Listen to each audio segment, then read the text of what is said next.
एवं विचार चल रहा था 5 पक्ष है, उनमें से कौन सा पक्ष को स्वीकार किया जाए। 4 पूर्व पक्ष हो जाएगा, 1 सिद्धांत हो जाएगा। दोबारा लेते हैं इस विकल्पों को। एवं विद्या संभार समृतो देहांतरम प्रतिपद्यमानो मुक्त्वा पूर्व देह पक्षी वृक्षांतरम प्रतिपद्यता। पहला पक्ष था विद्या आदि, विद्या कर्म पूर्व प्रज्ञा च, ये था ना, विद्या कर्म और वासना। पूर्व प्रज्ञा माने वासना, इन तीनों से रूपी भार से युक्त है। इसलिए शकट में जैसा आवाज करता है वैसे जाता। भार क्या पूछा, ये भार है, खाने पीने का अन्न भी यही है, सब कुछ उसका है। उसको देह समृत सन देहांतरम पद्यमान, देहांतर को दूसरे शरीर को प्राप्त करता हुआ यह जीव मुक्ता पूर्वम देहम, बिल्कुल पूर्व देह को त्याग देगा।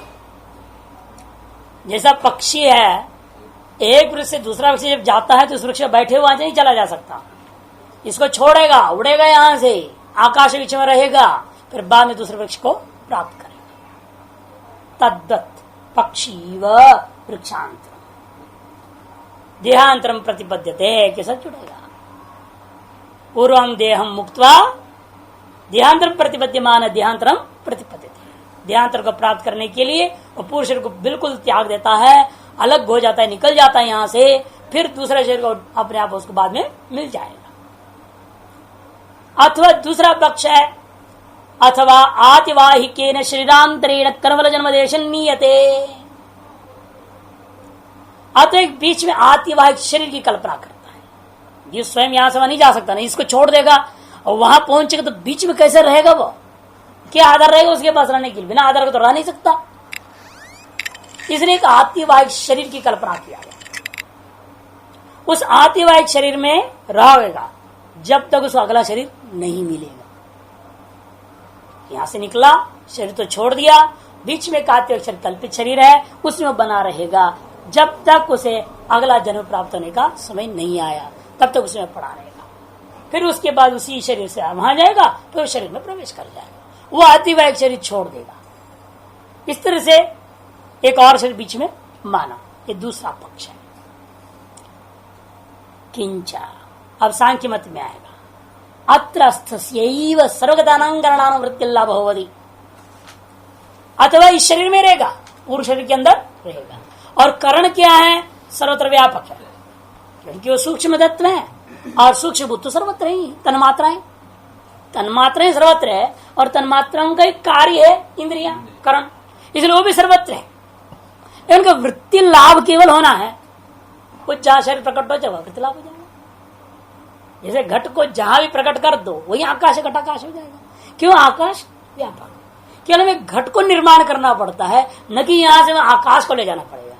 आकाश को ले जाने की जरूरत नहीं है, वो व्यापक वस्तु। वह होता क्या है कि उपाधि का निर्माण किया जाता है, तो उस उपाधि से वो आकाश क्या वहीं पर उपहित हो जाएगा ऑटोमेटिक। तद्वत ये भी कह रहा है सांख्य मत में, भूत सर्वत्र विद्यमान है, तन्मात्रा सर्वत्र विद्यमान है, उन तन्मात्राओं का कार्यभूत कर्ण भी सूक्ष्म सर्वत्र विद्यमान है। कि उनका अभिव्यक्ति के लिए उपाधि चाहिए, अभिव्यक्ति के लिए उपाधि चाहिए। जैसे देखो प्रकाश है, सर्वत्र विद्यमान है, कहां नहीं है, लेकिन प्रतिफलन कहां हो रहा है? कहीं उपाधि रखोगे तब ना प्रतिफलन होएगा। उधर से 6 से भी आपकी घड़ी पर पड़ता है तो क्या होता है? दूसरे के आंख में घुस जाता है। अभी भी है, लेकिन नहीं, जब तक उस पर नहीं पड़ेगा उपाधि पर, तब तक प्रतिफलन नहीं होगा। उसी को हम कहते हैं वृत्ति लाभ। इंद्रियां विषयों को भोग करना शुरू करें, उसको कहते हैं वृत्ति लाभ। वो बिना उपाधि का हो नहीं सकता, भले कारण सर्वत्र विद्यमान है, लेकिन उस गोलक रूपी शरीर रूपी उपाधि के बिना इंद्रियां किसी रूपाधि का दर्शन नहीं कर सकती। इसलिए पूर्व पक्षी कहता है जीवात्मा तो यहीं रह जाएगा, कोई आपत्ति नहीं। अत्रस्तस्यैव, अत्रस्त में स्व महिम प्रतिष्ठस्यैव जीवस्य सर्वगतानां करणानां वृत्ति लाभ, सर्वत्र व्यापक होता वृत्तियों कर्णों का अपना स्वरूप लाभ जो होता है, अच्छा अभिव्यक्ति जो होती है वह कहाँ होगी? कहते हैं भवती शरीरांतरेण, उसके साथ जुड़ेगा। भवती ये हो गया। अब सिद्धांत पक्ष आया। इसके बाद 1 2 3 चौथे में सिद्धांत को रखा। किंच त्रस्तस्यैव सर्वगतानांकरणानुवृत्तिर्ला भवति आहोस्वित शरीरस्थ संकुचितानि। अब आते आहोस्वित शरीरस्थस्य संकुचितानि करणानि मृतस्य शरीरस्थस्य किंतु मृतस्य। शरीर में स्थित है हम जीव, जीवात्मा कहाँ है? शरीर में ही रहेगा, कहीं नहीं कहीं, लेकिन मृत अवस्था को प्राप्त है, कर्ण संकोच को प्राप्त कर चुके हैं। जहां जहां गोलकों में रहकर अभिव्यक्त होते रहे हैं वहां से निकल करके वो हृदय में आ चुके हैं। इसलिए कहते हैं संकुचितानि करणानि, सारी इंद्रियां संकुचित कर चुके हैं। अरे सुषुप्ति है क्या वो? है नहीं, सुषुप्ति ना समझो, मृतस्य मरा हुआ है। अर्थात इस समय वो पहले आया था ना, वहां पर सम्मूर्छित कर दिया, उसको विस्थापित कर दिया है। तो वही शब्द यहाँ पर ध्यान रखना है। भिन्न घट प्रतिभ प्रकाशवत सर्वतो व्याप्त, उसी हालत में है जैसा दीपक अंदर में था, इधर घट फूट गया, घड़ा जो था वो फूट गया, तब क्या होगा? दीपक का प्रकाश बाहर सब जगह फैल जाएगा। भिन्न घट मने फूटा घट के प्रदीप के प्रकाश के समान सर्वतो व्याप्य, सर्वत्र व्याप्त हो जाता है। पुनर्देहांतर आरंभे संकोच उपगच्छति, और पुनः देहांतर का आरंभ होने पर दोबारा संकोच को प्राप्त कर जाते हैं। किस दृष्टि से करें? आदि दैविक दृष्टि से। जब व्यक्ति मरण होता है, इंद्रियां अंदर आई, का मतलब क्या? आध्यात्मिक और आदि भौतिक। और आदि दैविक क्या थे? वो तो तत्त देवताओं में चले गए ना। चक्षु का अंश आदित्यांश आदित्य में चला गया, अग्नि का अंश अग्नि में चला गया, वरुण का अंश वरुण में चला गया, ऐसे कहा गया था पहले। इसलिए आदि दैविक अंश का क्या व्याप्ति है यहाँ? इसे दीपक का दृष्टांत लिया, दीपक में क्या हो रहा है? उसके भौतिक दृष्टिकोण से वहीं विद्यमान है। वो दीपक फूटा घड़ा है, वहीं पर विद्यमान है दीपक, वहां विद्यमान रहते हुए इसका प्रकाश व्याप्त हुआ है कि नहीं? रश्मियों के माध्यम से व्याप्त हुआ, स्वयं दीपक व्याप्त नहीं होता। तदत यहां पर स्वयं कर्ण व्याप्त नहीं हो रहे हैं, कर्णों के अभिमानी देवताओं के माध्यम से व्याप्त हुआ। वो देवताओं में लय हो गया और वो देवता सर्वव्यापक है, सर्वाधिकार है उनका, तद्वारा व्याप्ति है, साक्षात व्याप्ति नहीं है। फिर जब अभिव्यक्ति होगी कब? शरीरांतर में वो अनुग्राहक देवता जब आएंगे तब अभिव्यक्त होता है। यही एक शरीर से दूसरे शरीर में गमन है। और विस्तार से कहेंगे तो अभी केवल विकल्पों को दिखा रहे हैं संक्षेप में। हाँ, और क्या? यही जलु का न्याय के लिए दृष्टांत है। हाँ, यही तो मरण अवस्था, मृत से मरण अवस्था, मुमूर्षु दशा, मरा भी है और उधर जिंदा का जिंदा भी है। अभी एक तरह से मरा इसलिए है क्योंकि बोलचाल बंद, अब है ना, सारा बंद हो चुका है, सब बंद है, इंद्रिय करण सब अंदर जा चुकी है, न सुनता है न बोलता है, आया था ना पूर्व में। उसी अवस्था को करें मृतस्य, उस अवस्था को कहा जा रहा है मृतस्य। एक से मरा हुआ है, बोलचाल नहीं, कुछ नहीं है, जड़ जड़ीभूत होकर के पड़ा है, लेकिन अभी हार्ट बीट थोड़ा चल रहा है और गर्म है थोड़ा सा, मूर्छित दशा उसको कह रहे हैं। तो प्रकाश सर्वतोव्यापी पुनर्देहांतर आरंभे संकोचम उपगच्छति, फिर वह संकोच को प्राप्त कर देगा।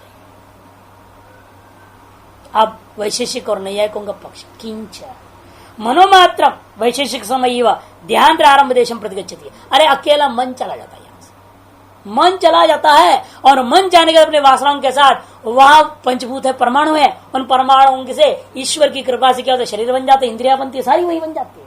केवल मन यहां से वहां जाएगा, बाकी कोई चीज नहीं जाती, ऐसा मानते हैं।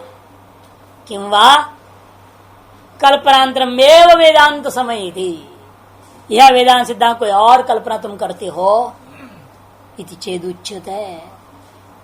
यानी अब विचित्र है, भाष्यकार ने विकल्पों को दिखाया, लेकिन सिद्धांत का जवाब देंगे, उन पूर्व पक्षों का खंडन करेंगे नहीं। सिद्धांत का श्रुति से आधार पर कथन करके उसी से सबका खंडन समझ लेना चाहिए।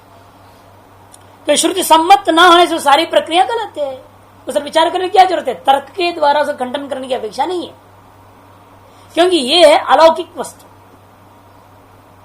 ये क्या है? एक शरीर से दूसरे के जाना, पुनर्जन्म जो चीज है, ये कोई लौकिक व्याप्ति आदि के द्वारा ग्रहण होने वाला लौकिकी पदार्थ नहीं है, ये अलौकिकी पदार्थ है। इसके श्रुति ही प्रमाण है। श्रुति के आधार पर जो प्रक्रिया स्वीकृति हो जाए वो हमें मानना है, और अन्य सारी प्रक्रियाओं को गलत मानकर त्यागना है। और श्रुति ने क्या दिया? जलु का न्याय दिया है, जोंक का दिया। ये जोंक होते हैं वो एक हरा घास पे पेड़ पौधे कहीं पर रहेंगे, ये जो बैठे हुए और यूं करते रहते हैं। अगला जहां अधिष्ठान मिल गया उसको तो वो पकड़ेगा उसको, तब यहां से यूं आएगा, पहले नहीं हटाएगा पैर को इधर का। अगले की प्राप्ति होने के पूर्व पूर्व पैर को त्यागता नहीं। जैसे आप भी चलते हो, अगला कदम जब तक जमीन पर ना जाए उसे पहले उठा दोगे पूर्व कदम को, तो कूदना हो जाएगा, फिर चलना कहां होगा? चलने में तो अगला कदम जमीन पे पड़ता है, तब पूर्व कदम को उठाया जाता है। तद्वत यहां पर भी जब तक अगला शरीर का अभिमान नहीं करता है जीवात्मा, तब तक पूर्व शरीर को पूर्ण रूप में त्याग करता नहीं, तब तक यहीं रहकर। इसलिए कहा शरीरस्थस्यैव, उसी पक्ष को स्वीकार किया है जो सांख्यों के मत के समान किंचित है। शरीरस्थस्यैव, ये बात तो सांख्य के बराबर है, लेकिन आगे की बात अनुकूल नहीं। उच्चते तयते सर्वैव समा सर्वानंता इति श्रुते है। सर्वगत पक्ष को आश्रित किया, श्रुति प्रवृत्ति है, लेकिन तद विरुद्ध पक्षांतरों को त्याग रहा है। सर्वगत तो है, लेकिन सर्वरूपेण सर्वगत नहीं है, केवल आदि दैविक दृष्टि से सर्वगत है। आदि भौतिक दृष्टि से और आध्यात्मिक दृष्टि से संकुचित है। स्पष्ट करेंगे अभी। तायते सर्व एव समा सर्वे अनंता। तायते सर्व मने वागादय सर्वे, वागादि सारी जो इंद्रियां थी हमारी, वे सब क्या हो गई हैं? आदि दैविक रूपेण अशेष जगत को व्याप्त कर गई है। सर्व एव तयते सर्वे समाहा, सर्व एव समाहा कह दिया। सर्वे अनंता, ये आवत संसार भावी भी है, इसे नित्य भी है। ये जब तक संसार है तब तक ये रहने वाले, चाहे आप रहो न रहो, आपके शरीर रहे न रहे, आदि दैविक रूपेण सारी करण सदा रहने वाली वस्तु है। जब तक वो देवता है तब तक है ही है, कि उन्हीं का अंश है ना। ये करणानुग्रह ग्राही क्या है? उन्हीं देवताओं का अंश है। इसे जब तक देवता है उनका अंश रहेगा, और कब तक है वो? जब तक संसार है। अतएव आदि दैविक दृष्टि से देवता सर्वव्यापक होने के नाते उनके अंश भी सर्वत्र उपलब्ध हो जाएगा। अतएव इंद्रियों को सर्वव्यापक कह दिया गया। सर्वानंदा इति श्रुते है। सर्वात्मकानि तावत् कर्णानि, क्योंकि ये जो कर्ण कैसे हैं? ये सर्वात्मक ही है। क्यों सर्वात्मक हो गए? क्योंकि प्राण में एकीभूत हो जाते हैं ना, और प्राण सर्वात्मक है। जिसमें जो एकीभूत हो जाए तो ध्रुवता को प्राप्त कर दिया ना, क्योंकि सारी इंद्रियां मरण काल में कहाँ लीन हो गए? प्राण में हो गए, और प्राण कहाँ है? सर्वव्यापक है। अतः वे भी सब सर्वव्यापक हो गए। वही कह सर्वात्मक प्राण संश्रयाच, सर्वात्मक प्राण में संश्रित होने के कारण से यह भी सर्वात्मक हो गए सारी इंद्रियां। लेकिन कैसे हो रही है वो स्पष्ट कर रहे हैं। तेषाम आध्यात्मिक आदि भौतिक परिच्छेद प्राणी कर्म ज्ञान भावना निमित्ता। देखो, यद्यपि वो सर्वव्यापक है, फिर परिचिन की दृष्टि से है, तो समझा रहे। इसे ज्ञापन हो गया वो आदिदैविक दृष्टि था। दो ये ले रहे हैं, आध्यात्मिक और आदि भौतिक से परिच्छेद को प्राप्त होता है, और आदिदैविक दृष्टि से वो अपरिच्छेद व्यापक है। नीचे टिप्पणी में तो स्पष्ट है। 2 नंबर में विभागादेह आदि दैविक रूपेण अशेष जगत व्याप्ति मंतो यह संसार भाविनश्चित्यर्थः। आगे 5 नंबर भी आदि दैविक रूपेण अपरिच्छिन्ना नाम अपि तेषाम, जब भाष्यकार का तेषाम है ना, उसे बोल रहे हैं आदि दैविक रूपेण अपरिच्छिन्ना नाम अपि तेषाम करणानाम आध्यात्मिक आदि रूपेण परिच्छेद संभवाद। ये भाष्य का आशय को पौर्वापर विचारक से दे दिया। भाष्य क्यों कह रहे ना, तेषाम आध्यात्मिक आदि भौतिक परिच्छेद। यदि सर्वव्यापक इंद्रियां हैं तो सभी में बराबर होना चाहिए था। किसी की आंख कमजोर, कोई चश्मा पहन रहा है, कोई नहीं पहन रहा है, क्या बात है? सर्वव्यापक इंद्रियां सब में बराबर होनी चाहिए। तब कहते बात सही है आपका, वो आदिदेविक दृष्टिकोण से बोले सर्वव्यापक है, लेकिन आध्यात्मिक दृष्टिकोण से और आदि भौतिक दृष्टिकोण से गड़बड़ी है, वो परिच्छेद है। परिच्छिन्नता और भेद का कारण क्या परिच्छिन्नता है, और परिच्छिन्नता किस आधार पर है? आध्यात्मिक दृष्टिकोण से। आध्यात्म ना आपके अपना पुण्य पाप के आधार पर, और आदिपति मैंने गोलक जो बना हुआ है इसमें भी गड़बड़ा जाता है, इसलिए तो ऑपरेशन करते हैं। आदि भौतिक खराबी को तो दूर किया जा सकता है ऑपरेशन से, दवा दारू सबसे कर लो, नहीं दवाई डालेंगे, ड्रॉप्स डालेंगे, सब करेंगे तो ठीक हो जाएगा। यदि वो आदि भौतिक गड़बड़ी है तो आदि दैवी की गड़बड़ी को तो कोई ठीक नहीं कर सकता। वो नाराज हो गया तो देवता उसको कौन ठीक करे, हैं? वो देवता को खुश करना पड़ेगा, बड़ी पूजा पाठ करो। पता चलता है हम ग्रह खराब हो रखा है और सूर्य ग्रह खराब हो रखा है, हम खराब हो रहा है, तो भाई चलो भाई सूर्य का पूजा पाठ उसको प्रसन्न करो तो कृपा कर देगा वो। चाक्षुष उपनिषद वगैरह कई चीजें जिनका पाठ किया जाता है नहीं, सूर्य स्तवराज भी है, इनका पाठ करते हैं, जल्दी से ही हो जाता है।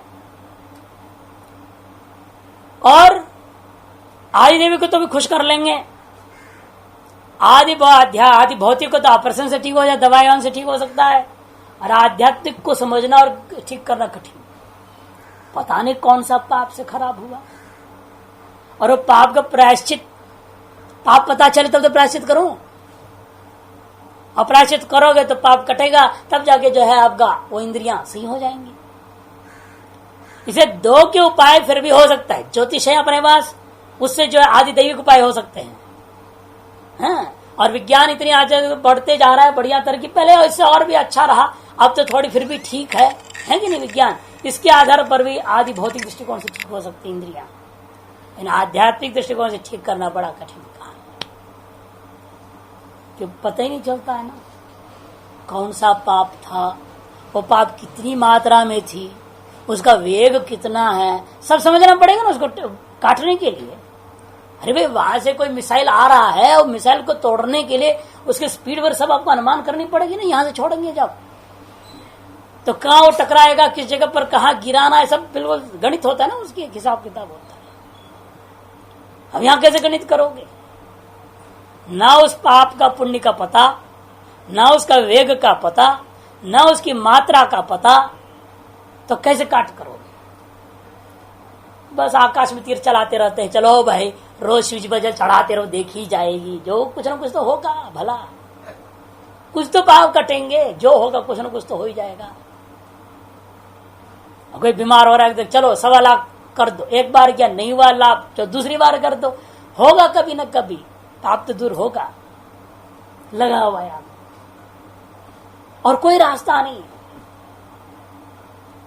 इसलिए परिच्छेद का कारण भयंकर है, जिसका कोई उपाय नहीं।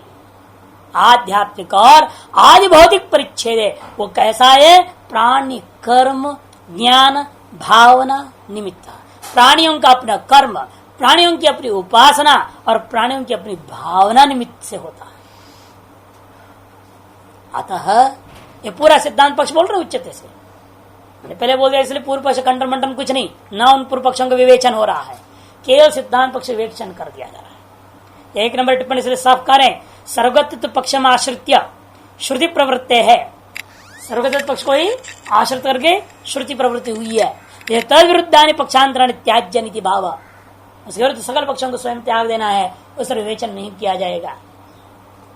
अतः तद्वशात स्वभावत सर्वगतानाम अनंतानाम प्राणानाम, इसलिए तद्वशात माने प्राण कर्म ज्ञान भावना वशात स्वभावतः सर्वगत यद्यपि हैं आदि दैविक दृष्टिकोण से, नित्य भी हैं, फिर भी अपि प्राणानाम कर्म ज्ञान वासना अनुरूपेण देहांतर आरंभ वशात, प्राणों के अर्थात इन इंद्रियों के कर्म ज्ञान वासना के अनुरूप देहांतर आरंभ वशात, देहांतर के आरंभ के अधीन होकर के प्राणानाम वृत्ति ही, प्राणों का मान इंद्रियों का वृत्ति संकुचति, अभिव्यक्ति वृत्ति में अभिव्यक्ति का संकोच और विकास होते रहता है। संकुचति विकसति च, कभी तो संकुचित हो जाता है, कभी मरण आ गया तो विकसित हो जाता है, फिर ध्यान प्राप्त हुआ तो फिर संकुचित होता है। ये प्राणियों की अपनी ही जो दूसरे देहारंभ के वजह से होते रहता है।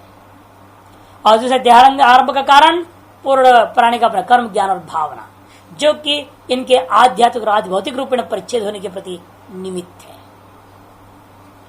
तथा च उत्तम, इसीलिए तो कहा भी है श्रुति ने, समः प्लुषिना समो मशकेन समो नागेन सम एवं त्रिविर्लोकैः समो अनेन सर्वेण इति, उसकी सर्वव्यापकता को सिद्ध कर दिया। समः प्लुषिना समो मशकेन, सबसे समान, सबके साथ बराबर है। बृहदारण्य का ये 1:3-22 इसी में आया था प्रथम अध्याय में।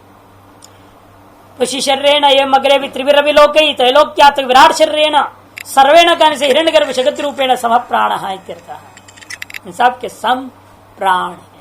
अर्थात क्या है?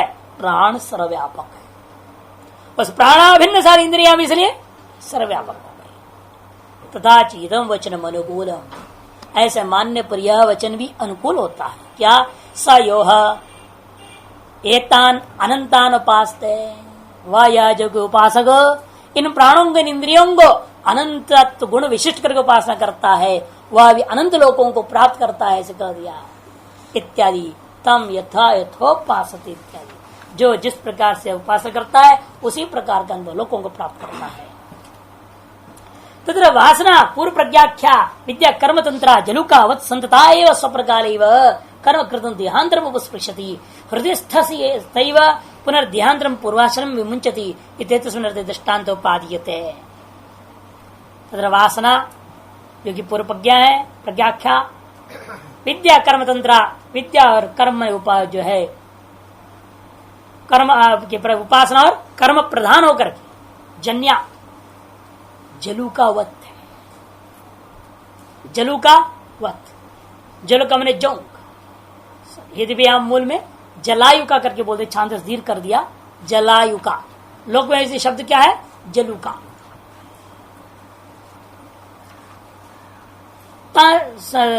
जलुकावत संततैव स्वप्रकाल इव विस्तृताएव, संतता माने विस्तृताएव सन, क्योंकि अपना वो फैला रहता है बाहर, संत विस्तृत करके देख रहा है, जगह ढूंढ रहा है अगला कौन स्थान, फिर यूं करके पकड़ लिया उसको, फिर दूसरा पैर को ले जाकर उसके जोड़ देता है, फिर यूं उठता है, फिर आगे चलता है, ऐसे चलता है।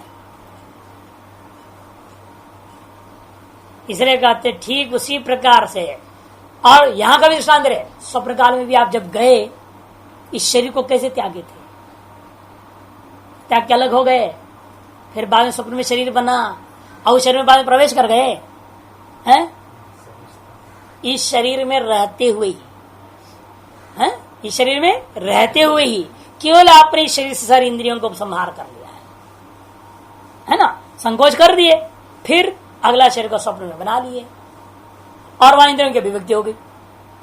उसी को हमने क्या कहा? स्वप्न शरीर में प्रवेश, जबकि यहां रहते हुए ही सब कुछ हो गया, केवल इंद्रियों के संकोच और वहां विकास हो गया।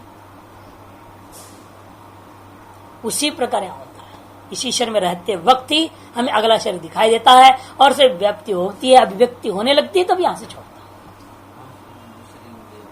है। मन जैसे शरीर में नटता है तो इंद्रिया बना लेता है पदार्थ, नहीं बना नहीं लेता, स्वप्न में बना लेता है।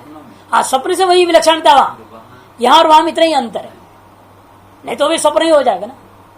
और जैसे ब्रह्म दृष्टि तो स्वप्न हो ही जाता है, वहां भी मन से ही बना है, ब्रह्मा जी का मन से बन रहा है सारा, ब्रह्मा जी का मन से भी बना था, ब्रह्मा जी का मन से वो भी बन रहा है, आपके लिए बन रहा है, इतना ही तो अंतर है। तो है तो मानसी ही है सारा, लेकिन अपने दृष्टिकोण से विचार करते स्वप्न से वहां स्वप्न अंतर है, दृष्टांत इतना अंतर है, या मन ही सब बना लेता है, लेकिन वहां यहां भी मन नहीं बनाता है, असलियत में वहां क्या बोला अंत में? आत्मा ही बना लेता है, वही सब रूप है, सर्वसन सर्वम पश्यति, वही स्वरूप धारण किया और सबको देख भी रहा है। अंतिम सिद्धांत तो स्वप्न में भी क्या है? आत्म ज्योति विविध रूपेण भाषित होता है, और वही सिद्धांत यहां भी लागू है जागृत में, आत्म ज्योति विविध रूपेण भाषित हो रहा है। दृष्टि सृष्टिवाद बनती है यहाँ। फिर वो भी भाषित नहीं होना, अजातवाद में हो जाता है। जो सृष्टि दृष्टिवाद से मोटा मोटी दृष्टांत दिया जा सकता है, जुलकावत इत्यादि, ये सब सृष्टि दृष्टिवाद की दृष्टि से जवाब दिया जा रहा है। इसलिए वाद पर ध्यान रखना चाहिए, किस बात पर हम कहा चल रहे हैं। नहीं तो एक दूसरे मिक्स करो तो सारा विवाद हो जाएगा, कुछ नहीं समझ में आएगी, खिचड़ी हो जाएगी। इसे सृष्टि दृष्टिवाद में कहा है, इसे स्वप्न काल दृष्टांत दिया। कर्म कृतम देहांतरम उपस्पृशति, स्वयं के कर्म कृता एक देहांतर के साथ संबंध हो जाता है स्वप्न में। प्रवा इंद्रियों का अभिव्यक्ति होती है और उस शरीर से सारा व्यवहार होते जाता है। इसी प्रकार यहां पर भी हृदयस्था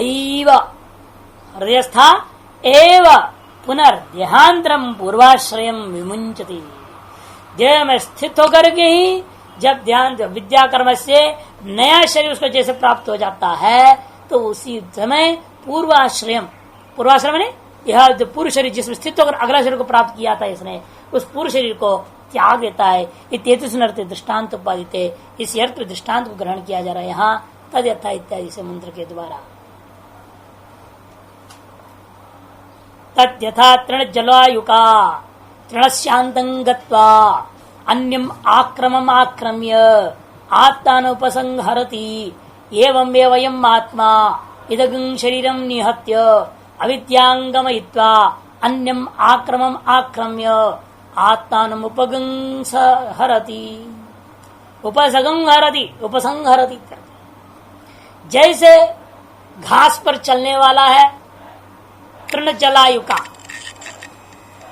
जलों में पैदा होता है और तृणों पे चलने वाला है, वैसे स्वभाव वाले जंतु विशेष है। ये घास पर चलता है, सीधा आराम से दर दर चल जाता है, कोने आने के बाद में रुक जाता है। जैसे आपका सारा जिंदगी आराम से चल रहा है, पता ही नहीं जिंदगी बीत गई, 20 साल, किसी के 25 साल, किसी के 30 साल, किसी के 50 साल बीत चुका है, पता ही नहीं। गया वो दिन सब खो गया, भले गया नहीं हो, खो गया सारे दिन। अभी कुछ दिनों से कुछ यथार्थ की ओर जा रहे हैं, सार्थक कर रहे हैं। तो ऐसे चल रहा है बड़ी गति से, तेजी से, जब अंत पहुंचता है तृणस्य अंतम गत्वा, जब तृण के अंत भाग में पहुंचता है तो क्या करता है, वो गति ठप हो जाती है, वहीं खड़ा रह जाता है, ढूंढता है। आक्रमम आक्रम्य, आक्रमित आक्रम, दूसरा कोई आश्रय, उसको प्राप्त करके आत्मान उपसंहरति, अपने आप को क्या करता है, उसके साथ जोड़ लेता है। तब उसका पूर्व के साथ त्याग होता है, पूर्ण रूपेण त्यागता होता है। आत्मन उपसंहरति एवमेव अयम आत्मा, उसी प्रकार से जीवात्मा इदम शरीरम निहत्य, पहले क्या करता है, ये सारा शरीर को स्वप्न प्राप्ति के समय जैसे हो जाता है वैसे इसको जड़ीभूत कर देता है। अविद्यं गमित्वा, जड़ता को प्राप्त करा करके अचेतनता को प्राप्त करा देता है। पूर्वपद को निहत्य का मतलब यह कर्म का क्षय होने से निश्चेष्टता को आपादन करके जड़ीभूत कर देता है। करने के पश्चात अन्यम आक्रमम आक्रम्य, तब दूसरा शरीर उसको दिखाई देता है। जब उस आक्रम रूपी अन्य शरीर को आक्रम के साथ संबंध करते हुए आत्मानुपसंहरति, इस पूर्व शरीर से अपने उस आत्मा को वहां जोड़ लेता है, तब पूर्व शरीर छूट जाता है। ये प्रक्रिया है। तत् माने तत्र देहांतर संचारे इदम निदर्शनम, एक शरीर से दूसरे शरीर में जाने के प्रति यह दृष्टांत है। यथा माने ये न प्रकार तृण जलायु का तृण से अंतम अवसानं गत्वा, तृण जलायु का नाम के एक जीव विशेष है जो कि तृण के अंत भाग को प्राप्त करके अन्यम तृणांतरम आक्रमम आक्रम्यते इति आक्रम तम आक्रम, तृणांतर को प्राप्त करता है। और तृणांतर का नाम है आक्रमम। क्यों नाम पड़ा, कि आक्रम्यते इति आक्रम, कि आसमंता क्रमणाधारित अर्थ, यहां क्रमण तो हो चुका है, चालू हो गया, समार होते जाएगा, उपसमार हृदय में बैठा हुआ है, यानी पूर्ण रूपेण क्रमण नहीं हुआ। क्रमण माने गमन, पादक्षेप हो जाना, अलग चला जाना। क्रमण शुरू है यानी आक्रमण नहीं हुआ। आंग उपसर्ग क्रम धातु का तब प्रयोग है जब पूर्ण रूपेण अगला आश्रय मिल जाए, पूर्ण रूपेण अगले आश्रय। इसलिए आक्रम्यति इति आक्रमः, तम आक्रमम आक्रम्य मैंने आश्रित्य। देखो उत्तरणांतर क्या है? आश्रयांतर है, उसको आश्रित करके आत्मानम आत्मन पूर्वावयवम, कि उत्तरावय को तो वहां फंसा दिया, उत्तरावय को वहां बिठा दिया है, अब पूर्वावय को भी उपसंहार कर लेता है। उपसंहरति अंत्यावयव स्थाने, वो जो अंत्यावयवी था उसके स्थान में ले जाता है।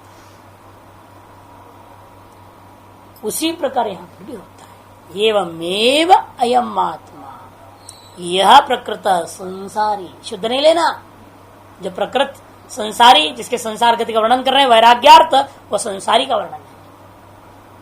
इदम शरीरम पूर्वोपातम निहत्य, यह जो शरीर है पूर्वोपात शरीर, इसको कर्म का क्षय होने से निहत्य में त्याग रहा है। कैसे त्यागता है? स्वप्नम प्रतिपित्सुरीव, जैसे जागृत कालीन कर्म का क्षय हो गया, जागृत काल जरा कर्म भोग करना था, वह कर्म क्षय होने से आप स्वप्न शरीर में चले जाते हो, वहां के भी कर्म क्षय हो जाए सुषुप्ति में चले जाते हो, वो भी कर्म क्षय हो गया सोने का भी टाइम, तो जागृत में आ जाते हो।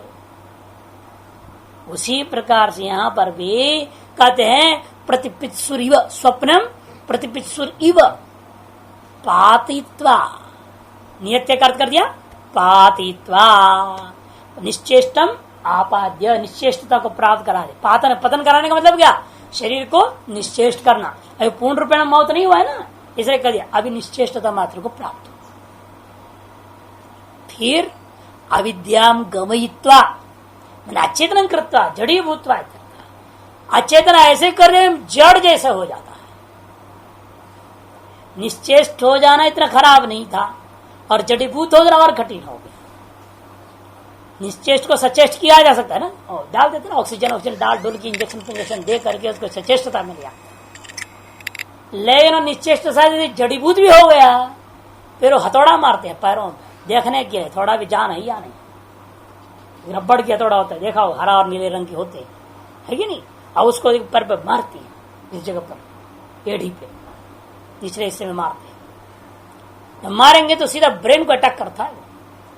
एक थोड़ा से ब्रेन एक्टिव है, सचेत है ना, सचेष्ट है, तो एकदम हिलेगा, शॉक जैसे बनता है वैसे हिल जाता है शरीर, तो समझेंगे अभी भी ब्रेन काम कर रहा है। इसका मतलब ला सकते, इसको सचेष्ट बनाया जा सकता है। और जब डॉक्टर देखते हैं कि हथौड़ा मारने पर भी कोई रिएक्शन नहीं है, तो कहते आप हो गया 2-3 घंटे का मामला, ले जाओ इसको, बोलते ले जाओ उन्हें घर और में जहां ले जाने वहां ले जाओ, 2-3 घंटे में जाने वाला है।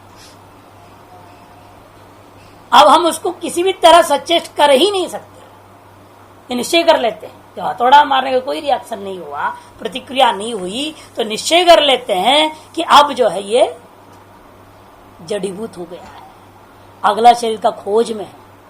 अपनी भाषा से हम कह रहे हैं, वो तो समझते नहीं अगले शरीर का खोज में है, लेकिन वेदांति कहेगा अब जड़ीभूत होगा मतलब अगले शरीर उसको दिखाई दे रहा है, अनेक दिख रहे हैं ना। उनमें समस्या क्या होता है, एक ही शरीर नहीं दिखाई देती। शुरू में जब प्रारब्ध कर्म बनने लगते हैं, अगला शरीर का प्रारब्ध कर्म होने लगता है ना, वो जो होने लगता है कुछ कर्म इकट्ठे होने लगते हैं अगले शरीर के योग्य, उस आयु में जो जो भोग करना है विशेष, वो सारी जब इकट्ठे होने लगते हैं, अलग अलग तरह के थोड़े थोड़े जैसे इकट्ठे होते जाता है वैसे वैसे रंग बदलते जाता है, चीज अलग अलग दिखती है, और बिल्कुल फाइनल हो जाता है। जब इतनी प्रारब्ध कर्म तुम्हें भोगना है, उस फाइनल अंतिम स्वरूप के आधार पर एक अंतिम शरीर टिकता है, उसी में आपका निगाह टिकता है। बस उसी को कह रहे हैं अचेतन कृत्वा स्वात्मोपसंहारेण। अब अन्य आक्रम मिल गया ना उसको, वो दूसरा शरीर मिल गया, तो अन्यम आक्रमम तृणांतरम इव तृणजलो का शरीरांतरं गृहीत्वा, जैसे तृणांतर को तृणजलुका ने प्राप्त कर लिया था, उसे शरीरांतर रूपी अन्य आक्रम को प्राप्त करके प्रसारितया वासनया, कैसे पकड़ा उसको? प्रसारित वासना से पकड़ रखा। अभी गया नहीं ना यहां से, वासना से ही पकड़ लिया और बोलने लगा मैं हूं, रह रहा इस शरीर में, और उस शरीर को मैं हूं ग्रहण करने लगा और मेरा शरीर ग्रहण करने लगा। आत्मा न उपसंहरते, तब फिर उसके बाद में आत्मा को अपने आप को यहां से भी उपसंहरण कर लेता है, तब जाकर के शरीर को घोषित किया जाता है ये मर गया, खत्म। तत्र आत्मभावम आरभते, अर्थात क्या है? तत्र मैंने तस्मिन शरीरांतरे, उस शरीरांतर में वो आत्मभाव को आरंभ कर लेता है। आत्मा उपसंहरित की व्याख्या कर रहे हैं, आत्मा को उपसंहार कर रहे हैं मतलब यहां से आत्मा को ले जाएगा, ऐसा अर्थ नहीं करना, थोड़ी आत्मा जाएगा यहां से वहां। तात्पर्य उसका वहां पर उसका आत्मभाव कर लेता है, उस शरीर में आत्मभाव जग जाता है। यथा स्वप्ने देहांतर मारपत्ति, जैसे स्वप्न में देहांतर का आरंभ का मतलब क्या? उस देहांतर का अभिमान करने लग जाते हो। स्वप्न देहांतरस्थ इव शरीरांब आरंभ देशे आरभ्यमाण देह जंगम स्थावरेव, ये स्वप्न देहांतरस्थ इव, स्वप्न में विद्यमान जो देहांतर में आप अपना अभिमान कर लेते हो, उसी प्रकार से इस नया शरीर के आरंभ स्थल में आप अपना अभिमान करने लग जाते हैं। चाहे वह शरीर जंगम है या स्थावर है, चेतन है या जड़ है, जो भी शरीर होगा उसी में आपका अभिमान हो जाता है। उसी को कहना है कि यहां से वहां चलेगा और कुछ। तत्र च कर्मवशात करणानि संलब्ध वृत्ति सहन्यन्ते, ये कैसे हो गया? कहते कर्मवशात, आपकी अपनी उपासना और कर्मों के फलस्वरूप, पुण्य पाप के फलस्वरूप लब्ध वृत्ति करणानि सहन्यन्ते, लब्ध वृत्ति वाले सारे कर्ण क्या करते हैं? उस संघात को खड़ा कर देते हैं, उस शरीर को खड़ा कर दिया, वह काम धंधा चालू कर दिया, बोलना चालना खाना पीना सब हो गया, गर्भ के अंदर रहती चालू कर देता है। इसका मतलब अगले गर्भ को देख लेता है, यहां से किस गर्भ में मुझे जाना है वो शरीर उसको दिखाई देता है, सीधा प्रवेश कर देता है। प्रवेश हो या अभिमान करना चलता है तो वहां का अभिमान जैसे होता है, ईश्वर का अभिमान छूट गया, उस शरीर में अभिमान हो गया। और मन बुद्धि वगैरह इतना तेज आप जानते ही हैं, यहाँ जगह जगह बैठे बैठे ही क्षण भर में झट से आप जो चाहो वो देख लेते हो। मन की गति के लिए कोई देर लगता है? मन बुद्धि अहंकार का पहुंचने में देर नहीं लगता है। जैसे आजकल की जो है आप देख ही रहे मोबाइल वगैरह में क्या है, कितना देर लगता है, वहां घंटी बजा, कहा किस विश्व का किस कोना में खड़ा है, कितना तेज से किरण गया वहां से यहाँ पहुंच गया, कितना देर लगता है। एक पत्र भेजते हैं आजकल, ई पत्र बोलते हैं, ईमेल, 12 सेकंड लगता है, 12 सेकंड में यहां से किसी भी देश का किसी को नहीं, विश्व बेहतर ही तेज। तो मन की गति क्या कहना फिर, तो और तेज। तो मन के बनाए हुए की गति है तो मन की गति कितनी होगी? आप अनुमान कर सकते हैं ना, मन के द्वारा बनाए हुए चीजें सब, इनकी इतनी गति है 300 किलोमीटर प्रति घंटे की गाड़ियां बनती है ना रेस में। कौन बनाया? आदमी तो बनाया उस इंजन को। अब आदमी बनाया हुआ इंजन इतना तेज चल रहा है, आपके अपने मन से बनाया हुआ इंजन, आपका मन रूपी इंजन कितना तेज चलता होगा फिर, सब कोई ठिकाना ही नहीं है। मनोजवम मार्ग तुल्य वेगम जितेंद्रियम बुद्धिमताम वरिष्ठम करके हनुमान जी की स्थिति गाते हैं। इसलिए मन के वेग के सदृश वेग वाले हनुमान जी थे, तो बहुत तेज है ना, इसलिए क्षण भर भी नहीं लगता है इसको उसका अभिमान करने को ध्यान समझ आने, चाहे वो कहीं भी हो दुनिया के किसी भी किनारे, झट से पहुंच जाता है। इसलिए तत्र कर्मवशात करणानि लब्ध वृत्तीनि लब्धाभिव्यक्तीनि सहन्यन्ते संबध्यन्ते, बाह्यंच कुशमृतिका स्थानीय शरीरम आरभ्यते। तात्पर्य क्या है? जैसे आप जो कुशा पहले जमाने होता था, कुशाओं को बांधते थे, फिर मिट्टी का लेप मारते थे, थप्पी मारते थे, फिर उसकी दीवार बनती थी, फिर छप्पर लगाते थे, उस पर मिट्टी डालते थे, उस पर ऐसे करके मकान बनते थे। उस जमाने के हिसाब से दृष्टान दे रहे हैं, कुश मृतिका स्थानीयम, कुछ मृतिका स्थानीय जो भित्या से युक्त मकान के समान ये इंद्रिया वहां पे अभिव्यक्त हो जाती है, सारे संगठन को बना लेती है, अपना सारा शरीर बन जाता है वहां। तत्र जो कर्णव्यूहम अपेक्षा वागादि अनुग्रहाय अग्नि देवता संश्रयन्ते, वहां पर कर्णव्यूहम अपेक्षा कर्ण का व्यूह की समीक्षा करके समीक्षा सम्यक प्रकार ईक्ष्य दृश्य वागादि अनुग्रहाय वागादि का अनुग्रह करने के लिए अग्नि आदि देवता संश्रयन्ते, अग्नि आदि देवता अपने अपने अंशों से वहां उपस्थित हो जाते हैं। एष देहांतर आरंभ विधि, यही है देहांतर के आरंभ का विधि। तत्र देहांतर आरंभे नित्योपात्तम एव उपादानम उपमृत्यु देहांतर आरभत आहो स्वित अपूर्व में पुनः पुनरादति थी। यह विचार करना है, एक और बात है। वो देहांतर को आरंभ किया आपके कर्म की वजह से बना, आपने बोला, लेकिन वो पंचभूत अलग थे नया, कि जिन पंचभूतों से यह शरीर आरब्ध हुआ तो वही वहां पर है। विचार ये भी इसको रंगनाधिकरण भी कहते हैं ना, वहां ब्रह्म सूत्र में भी क्या आधार से हो गया हो, कैसे बनाया, क्या उसको उपादान कारण, किम उपादानम किमिति च, हमने स्तोत्र में ना उपादान किम प्रश्न डाल रहे हैं। ये उपादान कारण संबंधी प्रश्न उठ रहा है। तथा देहांतर आरंभे नित्योपात्तम एव उपादानम, नित्योपात्तम एव भूत पंचकम, नित्य गृहित जो भूत पंचक है इन्हीं को लिया जाए,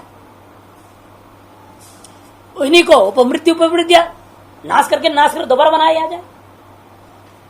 यही पक्ष सिद्धांत पक्ष, क्योंकि भूत सूक्ष्म तो नित्य है और व्यापक है। जो तन्मात्राएं हैं वेदांत में भी तन्मात्रा के हैं, भूत सूक्ष्म कहे जाते हैं। अपंचीकृत पंचमहाभूत वो सर्वत्र व्यापक है, वहां कोई दूसरा लाने की क्या जरूरत है? दूसरे की जरूरत नहीं। जैसे सोनार के पास ले जाओ, आप आभूषण दो और कहो को भाई हमें जो इससे जो है जो कुंडल हैं इनसे अंगूठी बना दो, वो कहेगा दूसरा सोना ले आना तो बनाऊंगा, कहेगा क्या? नहीं, उसे वो गला देगा, उसी से दोबारा चीज बना देगा, जो कहो बन जाएगा। एक मात्रा कम बेसी है तो जोड़ेगा अन्य को, इतना ही तो होता है। अबे हाथी का शरीर बनाना है तो अपंचीकृत में तो ज्यादा मात्रा इस्तेमाल होगी, और मच्छर अगला जन्म आपका हो तो उतनी थोड़ी जरूरत पड़ेगी। भाई न्यूनाधिकता की बात अलग चीज है, लेकिन हमें वहां अपंचीकृत महाभूतों को पैदा करने की जरूरत नहीं है। जो पहले से विद्यमान अपंचीकृत पंच महाभूत सर्वत्र उसी से हो जाएगा, नए की जरूरत नहीं पड़ती। ये मुख्य सिद्धांत। पूर्व पक्ष कहता है आओस्मित नया नया बना लेंगे क्या, पूछ रहा है। इसे पेशस करी सोनार के दृष्टांत किया।